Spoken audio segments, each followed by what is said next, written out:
Hello नमस्ते नमस्कार साथियों, मैं भगवान सर मैं संस्कार कोचिंग आर्ट्स क्लासेज में आपका हार्दिक अभिनंदन करता हूं। लेकर आया हूं क्लास 10 का बहुत ही जबरदस्त सेशन। आइए शुरुआत करते हैं आज से क्लास 10। आप जहां भी होंगे उम्मीद करते हैं कि स्वस्थ होंगे, मस्त होंगे। तो आइए उसी व्यस्तता में से थोड़ा समय निकाल करके आज पढ़ते हैं क्लास 10 की हिस्ट्री का पहला चैप्टर, जिसका नाम आपको हम बताएंगे यूरोप में राष्ट्रवाद। आपको स्क्रीन पर ये दिख रहा होगा, जो ये आपके पास किताब होगा, है ना, बिहार बोर्ड की क्लास 10 की यही किताब होगा, जिसका नाम होगा इतिहास की दुनिया। यानी भाग 2 भाग 1 जो पढ़े होंगे 9th क्लास में पढ़े होंगे, भाग 2 जो है वो आपको किस में है, 10th क्लास में है ना। तो आप देखिएगा ध्यान से इसको, है ना। हम आपको इतिहास में रटो नहीं, यहाँ पर देखिएगा, यहाँ पर एक चीज लगा होगा समझो। यानी इतिहास समझने की चीजें अगर रटंतम विद्या तो घटंतम विद्या हम यही कहते हैं, इसीलिए ज्यादा रटना नहीं है, समझना है ना। तो अगर आप ऑफलाइन कोचिंग में पढ़ना चाहते हैं तो आकर के आप पढ़ सकते हैं बजरंग नगर काशी बाजार, जो कि बहुत ही जबरदस्त सेशन चल रहा है क्लास 10 का। इस बार डिजिटल बोर्ड पर लेकर आए हैं। छपरा में शायद पहली बार 10th क्लास में कोई डिजिटल बोर्ड पर आपको पढ़ाएगा। पूरा एनिमेशन के माध्यम से पढ़ाएंगे, जो भी अगर चैप्टर पढ़ाएंगे उसका वीडियो के माध्यम से, सारा एनिमेशन के माध्यम से स्पष्टीकरण होगा। तो आइए हम शुरुआत करते हैं आज की चैप्टर की। तो आपकी चैप्टर जो है वो यूरोप में राष्ट्रवाद है। यानी लेसन कितना है, लेसन जो है 1 है ना जी। लेसन 1 इतिहास किसे कहते हैं, ये देखिए, ये इसलिए हमने दिया है टॉपिक, ताकि आप जो चैप्टर पढ़ने जा रहे हैं कोई पूछेगा कि इतिहास किसे कहते हैं, क्या कहेंगे बाबू, इतिहास। और इसके लिए टेंशन नहीं लेना है, सारा जो भी हम आपको बोर्ड पर पढ़ा रहे हैं सब आपके मोबाइल पर चल जाएगा वीडियो, समझ रहा ना, है ना। स्मार्ट स्टडी कीजिए। तो वो इतिहास किसे कहते हैं, तो आप बचपन से इतिहास के बारे में जाने होंगे ना। इतिहास किसे कहते हैं, बचपन से इतिहास के बारे में जाने होंगे, है ना। तो ध्यान दीजिएगा, यहाँ पर सारा चल जाएगा, लिख लेना सब, ठीक है। देखो, इतिहास का अर्थ होता है किसी बीते हुए समय और अब तक का जो घटनाओं का अध्ययन किया जाता है उसे हम क्या कहते हैं, इतिहास कहते हैं। एक नॉर्मली डिफिनीशन हो गया। इतिहास का मतलब क्या होता है, इतिहास का मतलब जो होता है, इतिहास का मतलब होता है कि जो बीती हुई घटना है, क्या है, बीती हुई घटना है। तो बीती हुई घटनाओं का क्या है, अध्ययन है। बीती हुई घटनाओं का क्या है, अध्ययन है। स्क्रीन ऑफ हुआ होगा, वीडियो चल रहा है ना। तो जो बीता हुआ घटना है, जो वर्तमान में कि भविष्य में कि भूत में, बोलो सर, भूत में, जो भूत में बीत गया है, बीता हुआ घटना जो भूत में बीत गया है, तो बीती हुई घटनाएं का जो हम अध्ययन करते हैं बुआ, जिसका कोई साक्ष्य और प्रमाण मिले, वो क्या कहलाता है, इतिहास। ये नहीं कि कल आप सुबह सुबह उठे और गलती किए, मम्मी ने एक झाड़ू मारा, क्या रे बुआ, एक झाड़ू मारो तो इतिहास हुआ, नहीं हुआ। बीती हुई जो घटनाएं जिसका मतलब कुछ प्रमाण हो, या इतिहासकार जो लिखे हुए हो, जिसका साक्ष्य कुछ प्रमाण मिले, वो क्या कहलाता है, इतिहास कहलाता है। कोई दिक्कत जरूरी नहीं है कि जो हमने यहाँ पर स्क्रीन पर दिखाया है यही जो है, यही आपका जो है क्या होगा कि यही इतिहास का डिफिनीशन होगा। आप कुछ भी डिफिनीशन में बना सकते हैं, जो बीती हुई घटनाएं जिसका कुछ खास ठोस प्रमाण और सबूत हो, उसको क्या कहते हैं, इतिहास कहते हैं। क्या कहते हैं, इतिहास कहते हैं। दूसरे शब्दों में बात करें तो यह कह सकते हैं कि जो घटनाएं अतीत काल में निश्चित रूप से घटी थी। अतीत काल मतलब, अतीत मतलब यहाँ जो अतीत लिखा है, अतीत का मतलब क्या होता है, बीता हुआ समय। जो घटनाएं बीता हुआ समय में निश्चित रूप से घटित हुई थी उसे हम क्या कहेंगे, इतिहास। कोई दिक्कत है, इतिहास की बात हुआ। अब हम बात करते हैं आपका इतिहास की आखिर उत्पत्ति कैसे हुआ, इतिहास की उत्पत्ति कैसे हुआ। आइए देखिए, इतिहास शब्द की उत्पत्ति आखिर कैसे हुई, इतिहास शब्द कहाँ से आया, दिख रहा है ना। तो इतिहास शब्द संस्कृत भाषा के 3 शब्दों से मिलकर बना है। कई गो शब्द बाबू, कौन भाषा के, संस्कृत भाषा के। कितने शब्द, 3 शब्द। कितने शब्द, 3 शब्द से मिलकर बना है ना।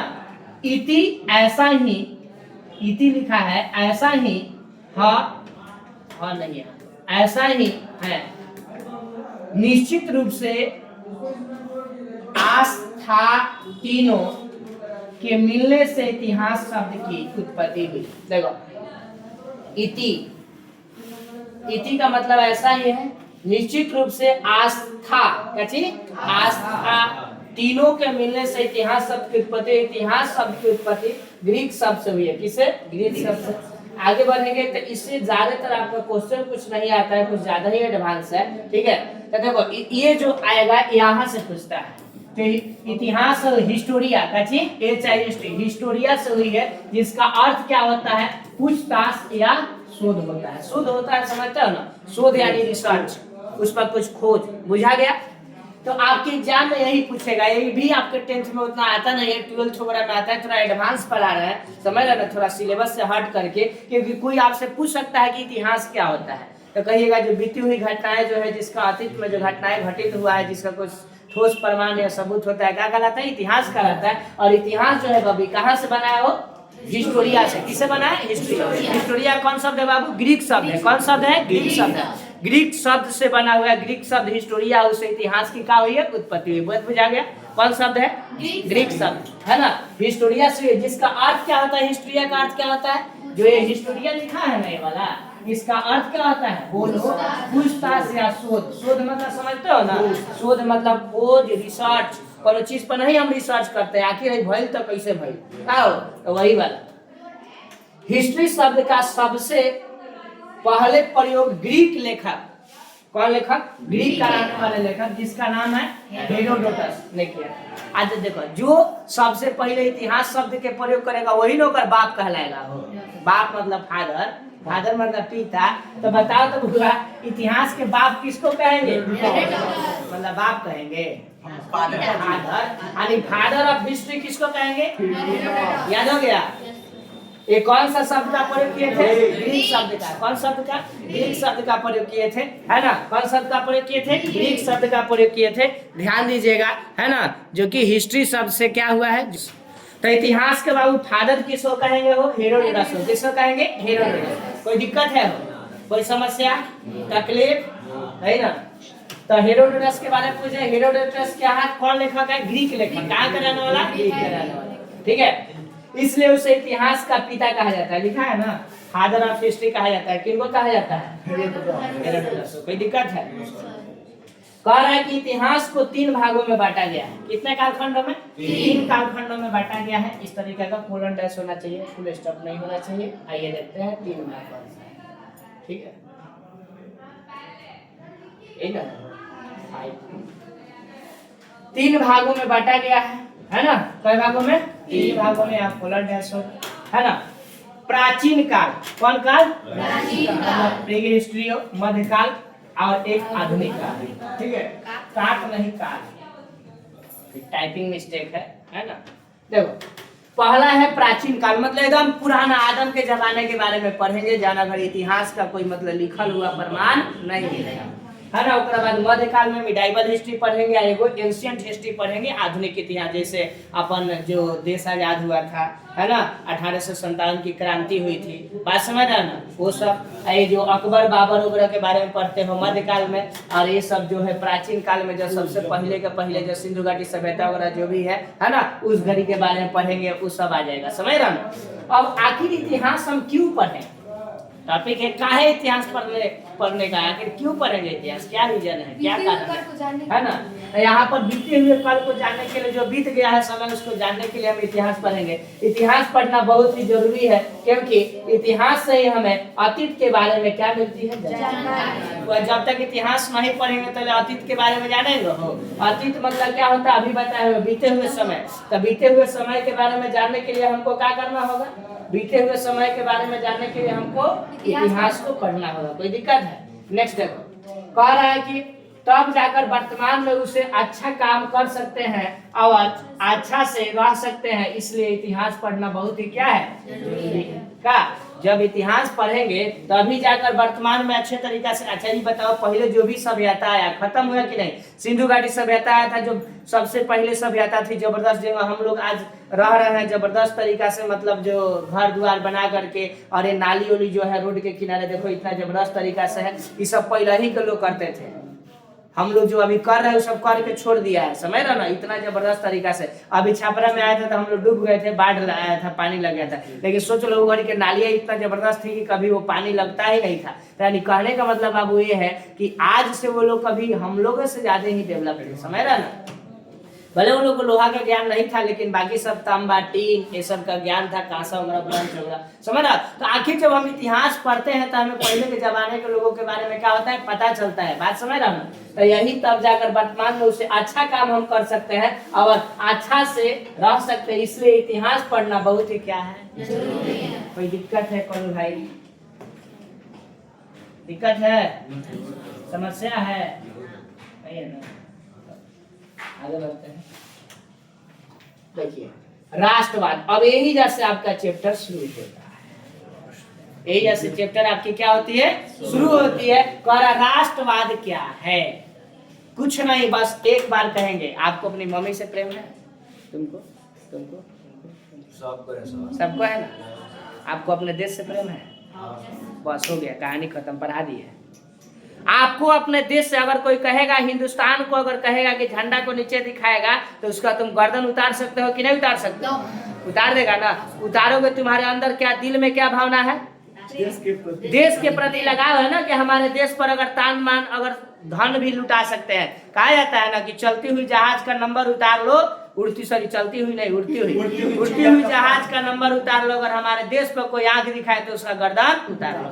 ऐसे बातें हम लोग कहा करते थे 26 जनवरी 15 अगस्त को। क्या हो, तो जो भी बात हम कहे हैं तो दिल में क्या लगा, देश के प्रति आया ना। तो जो आपको अपने देश के प्रति जो लगाव होगा, देश के प्रति जो मोहब्बत होगा, वही है क्या चीज, कोई दिक्कत है, समस्या है वो। अब जो भी किताबी भाषा में जो लिखा होगा, जे में मन करे घींच घाच के जैसे बुझाए वैसे लिखो, राष्ट्रवाद का डिफिनेशन कर दो। देश के प्रति प्रेम, देश के प्रति मोहब्बत, देश के प्रति लगाव को ही हम क्या कहते हैं, राष्ट्रवाद कहते हैं। बात भी रह गया। अब अपना भाषा में नहीं, बल्कि जो किताब में एनसीईआरटी का दिया है, कहता है कि देश के प्रति राष्ट्रीयता की भावना, राष्ट्रीयता मतलब राष्ट्र के प्रति लगाव की भावना को ही क्या कहेंगे, राष्ट्रवाद कहेंगे। देखो यहाँ राष्ट्रवाद का अर्थ होता है कि अपने देश के प्रति प्रेम, वफादारी को हम राष्ट्रवाद कहेंगे, यही ना होगा। देश के प्रति प्रेम और वफादारी को क्या कहेंगे, राष्ट्रवाद कहेंगे। समझ रहे हो ना। आगे लिखा है, या किसी विशेष भौगोलिक, सांस्कृतिक या सामाजिक परिवेश में रहने वाले लोगों में एकता की वाहक बनाती है। यानी किसी देश में, किसी क्षेत्र में कहीं भी जब लोग रहता है, तो विशेष रूप से जब लोग रहता है, एक साथ मिलजुल कर रहता है, तो वो भी राष्ट्रवाद कहलाता है। राष्ट्रीयता की भावना उनके अंदर आती है। जैसे हम बात करते हैं आदिवासी क्षेत्र में जाओगे, आदिवासी क्षेत्र में अगर तुम जाओगे तो वहाँ पर राष्ट्रीयता की भावना जो होगी, वहाँ पर राष्ट्रीयता की भावना उनके अंदर इतना है कि अगर आप थोड़ा सा उनके बारे में कुछ बोलिएगा, जाकर वहाँ इधर उधर कीजिएगा तो आपका क्लास बरियार कर देगा सर। तो क्या है, आदिवासी जो भावना है, जो देश के प्रति उनकी लगाव है, वही देश के प्रति जो लगाव है, वही देश के प्रति लगाव क्या कहलाता है, राष्ट्रवाद। क्या कहलाएगा भाई, राष्ट्रवाद। कोई दिक्कत है वो, है ना। नेक्स्ट टॉपिक पर आते हैं, है ना। देखिए आगे कह रहा, राष्ट्रवाद की भावना यूरोप में सबसे पहले से था। कहाँ पर, राष्ट्रवाद की भावना की बात करेंगे तो राष्ट्रवाद की भावना सबसे पहले कहाँ के लोगों में था, यूरोप के लोग तो इतना मीठा मीठा बोले, hi my dear, how are you, इतना सुसरा मीठा बोला, सब इतना मीठा बोला कि हम लोग के दिल में जगह बना लिया। अब अभी एक बार जरा दिल में जगह बन ना, समझ गई, एक बात तू गई, धीरे धीरे धीरे धीरे आकर हमनी के देश में रह करके का होगा, रहा ना एकदम सब हमनी के कलर के तो रलंग से ना हो, रलंग से छिलल मुर्गिया है ना, एकदम जब मुर्गिया से ना छील दिया जाता है, जैसे कलर दिखता है उसी कलर के मगर अंग्रेजवा सब रहता है ना। और सब छिलल मुर्गिया आया हमारे देश में, मीठा मीठा बोला है ना, मीठा मीठा बोलने के बाद हम लोग के दिल में जगह बना लिया। हम लोग उसको रेंट पर थोड़ी रखे, अरे हम लोग का आदत है भाई, कोई अतिथि आता है तो अपने भले भूइया सो जाएंगे, लेकिन ओकरा पर जो खटिया होगा, बिछावन होगा, बढ़िया सो। देखा सब कि भाई यहाँ पर बड़ी आदर सत्कार हो रहा है। धीरे धीरे धीरे धीरे धीरे धीरे मतलब रहना शुरू किया, बाद में हम ही लोग का गाला घोट लिया। क्या हो, जब किसी के यहाँ रहिएगा, जब औकात का पता चल जाएगा कि अब इतने पानी में है, तो देखा सब कि ये सब भारतीय के पास कुछ ज्यादा नहीं है, और देखा कि यहाँ के लोग आपसे में लड़ रहा है एक दूसरे से। इसी का मौका का फायदा उठाकर लोशन लगाकर शोषण किया। लोशन लगाकर शोषण मतलब तो ये नहीं, धीरे धीरे धीरे धीरे हम सभी को क्या किया, हम सभी को फूट डालो और राज करो की नीति अपनाया। बुझाया ना हो, यही कौन लोग अपनाए, यूरोप वाले। कौन, यूरोप वाले, वही जो अंग्रेज थे। ठीक है, तो सबसे पहले राष्ट्रवाद की भावना का उदय बाबू कहाँ हुआ हो? यूरोप में, यही चिलर मुर्गिया सब में, ठीक है। परंतु 1789 की बात है, कितना का?